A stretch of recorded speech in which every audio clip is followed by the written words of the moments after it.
Wow. We carry authority and can worship in authority, oftentimes out of pain, suffering, and grief. And I know you texted me and said, hey, let's talk about worshiping in authority. Yeah. Yeah. And I love this part. It says, when Jesus landed, so this is a few passages later, when Jesus landed off the boat and he saw the crowds, he had compassion on them and healed their sick.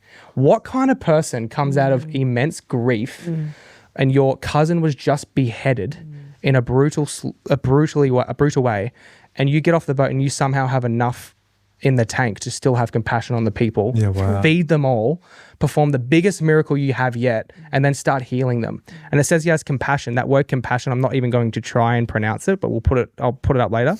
It says he had compassion. It's the Greek verb referring to one's inner organs. It's a deep feeling of compassion upon people. It's like you actually feel, you know how when you walk past, say, a homeless person or you walk past someone who's disfigured or, you know, has a disability or something like that, and you feel like, oh, like sometimes I get goosebumps, sometimes I feel like you feel that inner compassion for them. That's what Jesus felt. Wow.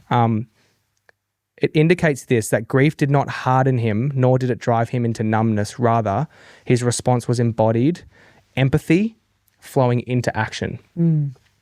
And then the last thought here, and I'd love to just open this up. I don't have any questions off the back of this. I just want thoughts. There is no suggestion in the text that Jesus overcame his grief. So Jesus didn't go and get himself sorted, make sure he was okay, and then he could perform ministry. It says that he just got off the boat and went. He didn't overcome the grief. Rather, the grief and the injustice became the emotional and spiritual backdrop for deeper compassion and revelation. Yeah, wow. And then to finish, N.T. Wright says this, Jesus doesn't give an explanation for the pain and sorrow of the world. He comes where the pain is most acute and takes it upon himself. Jesus doesn't explain why there is suffering, illness, and death in the world.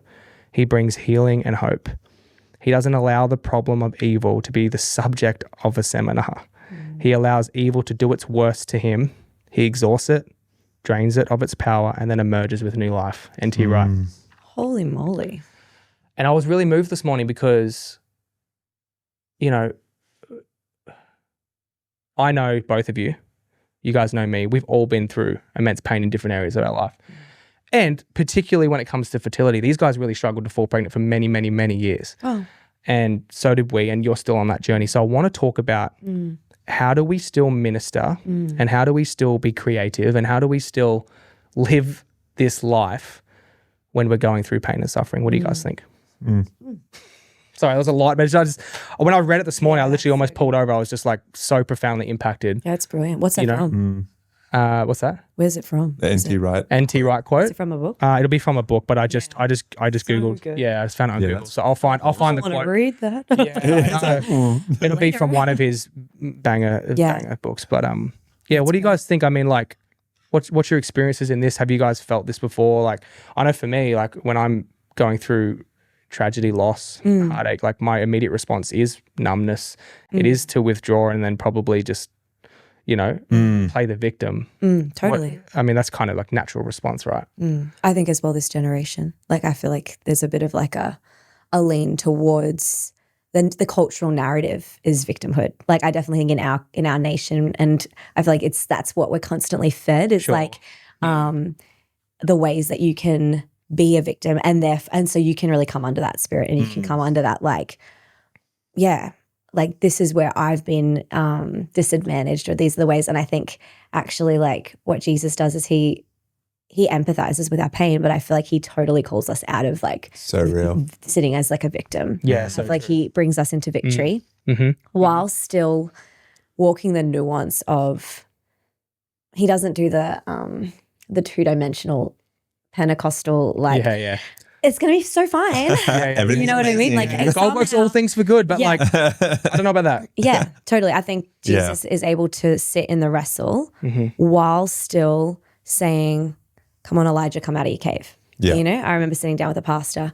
I took a year off. I did take a year off work because I think. And what do you do for work? I work as a pastor in a church. Yeah. And so I think there was a point in our IVF journey where I was so anxious and I was having panic attacks so much, and I realized that my emotional margin for other people's stuff was just so thin. And I was like, okay.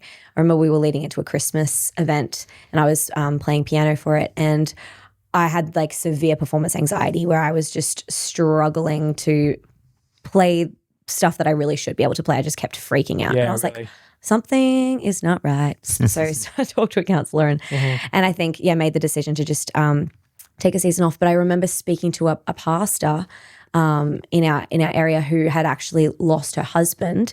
And I was talking to her and I was like, how do you know when to just quit? When do you just bail out and just totally stop? Because I just felt like, okay, I don't know if I'm ever going to feel like I can get back on the bike until this situation's resolved. I was like, okay, if God gives me a baby and then I go on my maternity leave and then I come back, then I come back victorious. That was the script, right? Yeah. That was the script that I gave the Lord. Wow. I'm going to take this year off.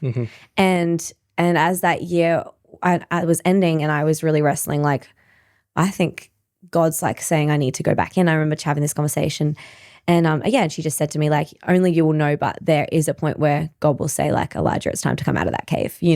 When you're exhausted, you're depleted, you need to physically nourish yourself, you need to emotionally nourish yourself, but there is a point where he'll actually say, like, all right, we've got some strongholds to tear down, we've got some giants to slay, some Jezebels to get rid of. And I feel like that was at the end of that year, God really spoke to me and he said, all right, come on,